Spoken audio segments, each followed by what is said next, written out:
शिव से हमारा आपका जुड़ाव होना चाहिए। गुरु हम लोगों ने महादेव को माना है, शिव हम लोगों के गुरु हैं, तो हमारा आपका जुड़ाव, हमारा आपका शिष्य के रूप में उनसे संबंध बनना चाहिए। जहां तक आदमी का सवाल, जैसे मेरा आपकी दीदी नीलम का या दूसरे किसी का, वो शरीर में हो या नहीं हो, उससे आपका जुड़ाव बहुत मानी नहीं रखता है। मानी रखता है लेकिन बहुत मानी नहीं रखता है, उसका बहुत अर्थ नहीं है। अर्थ तभी है जब हम शिव से जुड़ें जो हमारे गुरु हैं। हम लोग क्या कहते हैं, उस महादेव से तो लेने का सिलसिला बड़ा पुराना, कहानियों में तो सब लेते रहे हैं आज तक। वो विष्णु जी गए तो चक्र सुदर्शन ले लिया, शुक्राचार्य गए तो संजीवनी विद्या सीख ली, श्री कृष्ण के कहने पर अर्जुन गए तो पशुपतास्त्र महाभारत के पहले ले आए। हम आप भी कुछ ना कुछ लेते ही रहे, तभी भीड़ है, तभी महादेव हमारे आपके घरों में पूजित हैं। हम लोगों ने कहा कि सामान तो लेते हो यार, माल मटेरियल तो लेते हो महादेव से,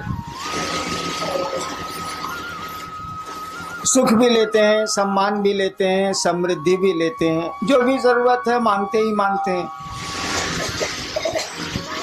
लेकिन जरा सोचिए, अगर अक्ल नहीं रहे तो क्या होगा, बुद्धि नहीं रहे तो क्या होगा, ज्ञान नहीं रहे तो क्या होगा। मोतिहारिये के नु खिस्सा, एगो कौआ चढ़ गई सीढ़ी से छत पर, बपुआ कहला से बेटा से, फिर सीढ़ियां हटा दे रे, इसार उतरिहन कैसे। एक सीढ़ी लगी थी आंगन में, कौआ सीढ़ी पर चढ़ चढ़ के छत पर चला गया। बापा बोला कि रे बेटा, बेटा को कि रे बउआ सीढ़ियां हटा, इस सार छत पर से कौआ उतरिहन कैसे साले। ऐसे तो काम ना चली, कौआ के तो पाँव खोला बाबू, उड़ जाई, सीढ़ी लगाओ चाहे मौत लगाओ। हम लोगों ने कहा कि शिव से आप दान तो लेते हैं, शिव से आप बहुत कुछ मांगते हैं, कुछ न कुछ मिलता ही मिलता। देने का अधिकार भी उनको जितना है, देने की शक्ति भी उनको जितनी है, विश्व में, वर्ल्ड में, संसार में, इस त्रिभुवन में किसी को नहीं है, क्योंकि ईश्वर का नाम है शिव, ईश्वर का नाम है महादेव। हम लोगों ने कहा कि दान तो तुम मांगते हो, ज्ञान का नहीं मांगते हो बउआ। दान तो हम लोग मांगते हैं, ज्ञान काहे नहीं मांगते हैं। ज्ञानमा भी मांग लीजिए तो उस दान का बढ़िया से बढ़िया उपयोग कर सकिएगा। रावण मांगा था दान, क्या मांगा था, त्रैलोक्य की शक्ति। नियम है, शक्ति में छिपा हुआ सम्मान होता, इज्जत होती है। आपके पास पैसे की शक्ति बहुत ज्यादा है तो जगत में आपको सम्मान मिलेगा, सुविधा मिलेगी। आपके पास राजनीति की शक्ति बहुत ज्यादा है तो आपको सम्मान, सुख मिलेगा। सामान्य नियम यही है। आपके पास सुंदरता की शक्ति बहुत ज्यादा है तो भी मिलेगा। बहुत सी महिलाएं विश्व में हुई हैं जिसके चलते तख्त डोला है, राजा डोले हैं, शासन डोला है। देखिए, सुंदरता की शक्ति है, हालांकि उसकी नहीं है, उसको किसी ने दी है। कोई आदमी सुंदर पैदा हो गया, कोई आदमी कुरूप पैदा हो गया, इसमें उसका कोई दोष नहीं है, किसी ने दे दिया। तो कुरूपता दे दी हो या सुंदरता दे दी हो, उसमें उस आदमी की कोई खूबी नहीं है, कोई उसकी योग्यता नहीं है। तो रावण भी मांगने गया था पावर, जानता था कि पावर में इज्जत है, सम्मान है। शक्ति मांगी थी उसने, त्रिलोक की शक्ति, यानी तीनों जो कहानी है, सच है क्या झूठ हमको नहीं मालूम, तीनों जो लोक हैं उसकी शक्ति मांगी थी, यानी देवताओं से भी अपने को ऊपर कर लिया था उसने। देवता भी लोक में ही आते हैं, ऐसा नहीं है कि देवताओं की डिग्री महादेव के बराबर है। वो लोग, उन लोगों का भी लोक होता, वो लोग हमारे आपके नियमों से ही चलते हैं। त्रैलोक की शक्ति तो मांग ली, लेकिन शक्ति को संचालित करने का ज्ञान नहीं मांगा। आपने बंदूक तो सरकार से मांग ली, लेकिन बंदूक चलती कैसे है ये आपने सीखा ही नहीं सरकार से। सीख तो लीजिए भाई साहब, नहीं तो बहुत खतरनाक होगी वो बंदूक, क्योंकि उसमें शक्ति है। शक्ति में अगर ज्ञान नहीं होगा ना तो बहुत गड़बड़ हो जाएगा। हम में आप में भी शक्ति है, हम लोग बोल रहे हैं शक्ति है हम लोग के पास। मामूली काम हम लोग नहीं करते हैं, दुनिया की बहुत आधी से ज्यादा चीजें तो हम लोगों ने बना ली हैं। क्या नहीं बनाया हम लोगों ने? ठीक है, हम लोगों को किसी दूसरे ने बनाया, लेकिन हम लोगों ने भी बहुत कुछ बना लिया, कम नहीं बनाया है और बना रहे हैं। हम लोगों के साथ दिक्कत है कि हम लोगों को दूसरा कोई बनाता है और दूसरा कोई ले जाता है। दूसरे की इच्छा से आते हैं और दूसरे की इच्छा से चले जाते हैं, बीच में समझते हैं कि अपनी इच्छा से हैं। इसी को कहते हैं अज्ञान, इसी को कहते हैं बुद्धि नहीं होना। आप आते हैं दूसरे की इच्छा से, माँ बाप की इच्छा से आप नहीं आते, वो माध्यम है। कि बहुत माँ बाप हैं जो निसंतान है, और मेरे यहाँ अक्सर लोग आते हैं कि हमको बेटा नहीं है या 5 को बेटी है, 1 बेटा चाहिए। इसका माने उनके फैक्ट्री में दम नहीं है, वो माध्यम हो सकते हैं, ताकत उनको नहीं है। यानी हम लोग दूसरे की इच्छा से आते हैं जो दिखता नहीं है। जनरेटर चलाओ।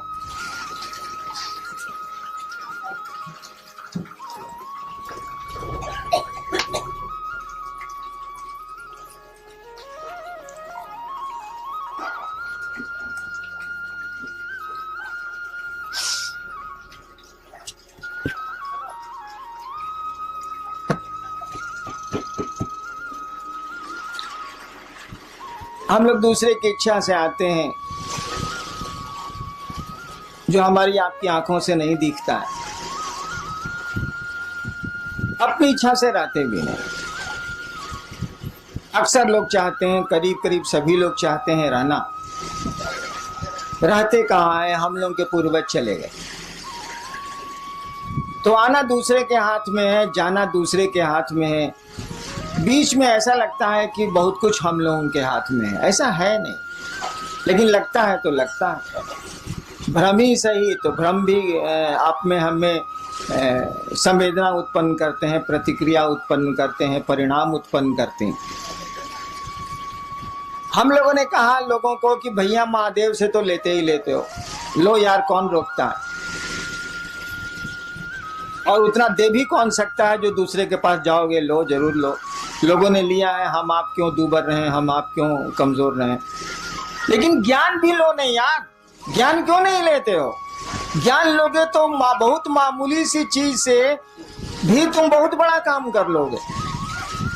हम लोग के देहात में वो कहावत है ना कि गांव में एगो होशियार रही तो वो कमा खा के जिए ली, 5 गो बुड़बक ओकरा भेटाए के चाहिए। तो ज्ञान का ये महत्व है। दिक्कत क्या है? दान तो बंटवारा में आप ले सकते हैं, जैसे महादेव को आप बाबा कहते हैं, बाबा की संपत्ति में आपका अधिकार है। शिव कहा जाता है कि चंदा मामा सबके मामा, शिव घर घर के बाबा। कहावत है ना, चंदा मामा सबके मामा, शिव घर घर के बाबा। तो बाबा में तो पोते पर पोते सबका अधिकार है भाई, उसकी संपत्ति में तो भोग तो रहे। हवा उसकी, प्राण उसके, पानी उसका, पहाड़ उसके, नदियां उसकी, हम उसके, सब तो उसी के हैं, तो भोग तो रहे। और बिना मांगे मिल जाएगा, क्योंकि बाबा की संपत्ति में उसके पोता पोती से लेकर पूरा खानदान बढ़ते चले जाए, सबका अधिकार होता। कानून कहता है इस देश का कि जब तक जिंदा है तभी तक अधिकार रहेगा, उसके बाद कहीं दूसरे को दे दे। उस साला मरबे नहीं करता है तो देगा किसको? मरेगा तब ना दूसरे को होगा, उस साला जिंदा है।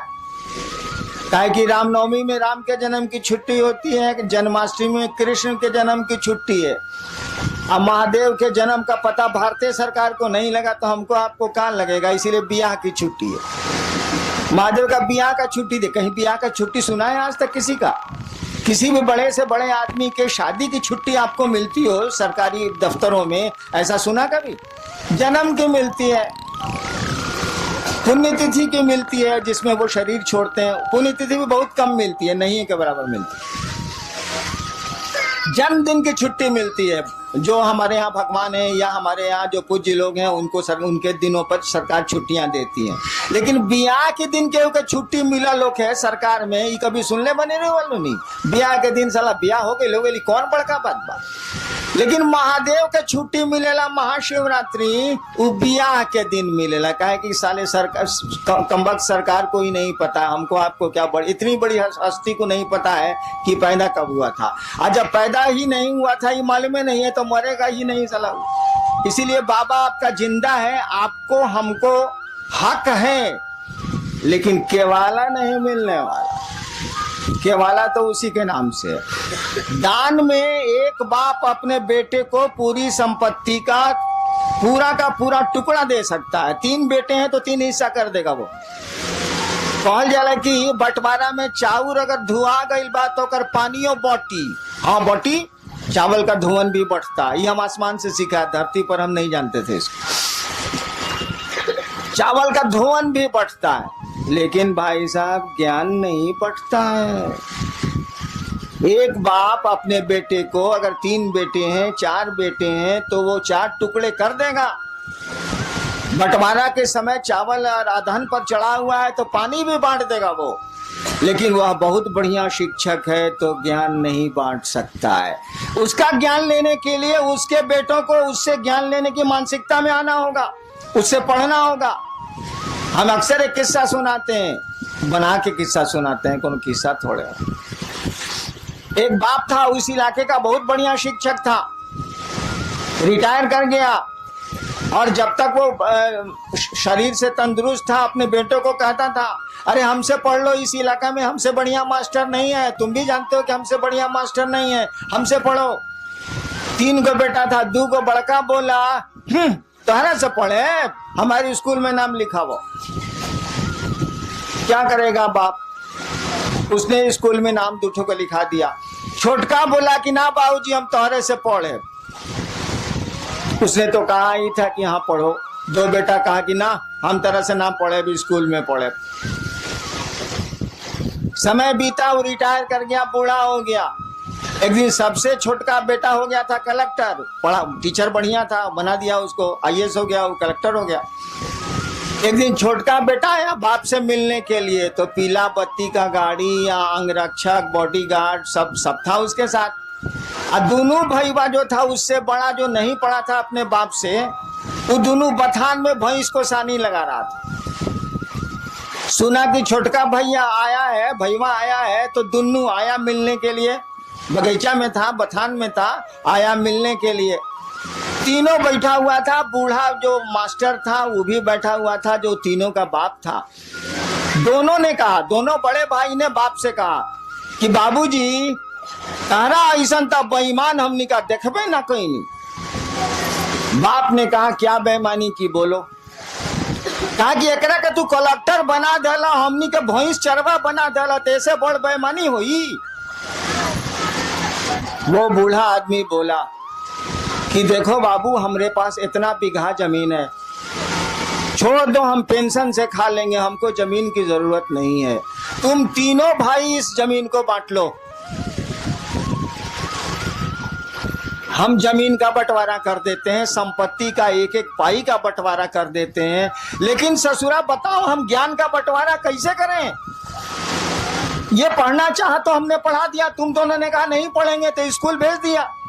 तुमको बढ़िया शिक्षक नहीं मिला, तुम नहीं पढ़े, भैंस चरा रहे हो। इसने हमसे पढ़ना चाहा, हम थोड़ा बढ़िया से पढ़ाते रहे हैं स्कूलों में, हमने इसको पढ़ा दिया, ये कलेक्टर हो गया, तुम दोनों भैंस चरवा हो गए। तो ज्ञान का बंटवारा हम कैसे कर दें? चलो चावल का पानी हम बांट देते हैं, सब कुछ बांट देते हैं 3 हिस्से में, लेकिन ज्ञान कैसे बांटेंगे यार? ज्ञान कोई लेगा तब न देंगे, ज्ञान तो लेना पड़ता है। सामान तो हम दे देंगे, लीजिए चाहे फेंकिए, लेकिन ज्ञान तो हम दे ही नहीं सकते ना जब तक आप लेना नहीं चाहिएगा, उसको रिसीव करना नहीं चाहिएगा। हम लोगों ने कहा महादेव से दान लेते हैं, ज्ञान कहीं नहीं लेते हैं भाई साहब। ज्ञान लेने के लिए आपको उस महादेव का चेला बनना होगा, शिष्य बनना होगा। और शिष्य बनना होगा इसका माने शिष्य शब्द का अर्थ जानते हैं? जो लोग अंग्रेजी जानते हैं उनको तो आसान है, डिसाइपल और डिसिप्लिन। डिसिप्लिन शब्द से डिसाइपल बना, डिसिप्लिन अनुशासन, डिसिप्लिन शब्द से डिसाइपल मन शिष्य, डिसिप्लिन शब्द से डिसाइपल बना है। कहने का अर्थ हुआ कि जो डिसाइपल है वह अगर गुरु का डिसिप्लिन नहीं मानता है तो डिसाइपल नहीं है। जो शिष्य है अगर गुरु का डिसिप्लिन नहीं मानता है तो डिसाइपल नहीं है। शिष्य शब्द का भी वही अर्थ होता है। संस्कृत में शस धातु है, उससे बना है शिष्य शब्द, उससे बना है शासन, उससे बना है अनुशासन, उससे बना है प्रशासन, उससे बना है शिष्य। शिष्य का मानी होता है जो अंग्रेजी में मानी है वह हिंदी में भी है। शिष्य का मानी होता है जो गुरु का अनुशासन माने, वह शिष्य है, वह चेला। गुरु जो कहते हैं वो करे, गुरु का अनुशासन माने, डिसिप्लिन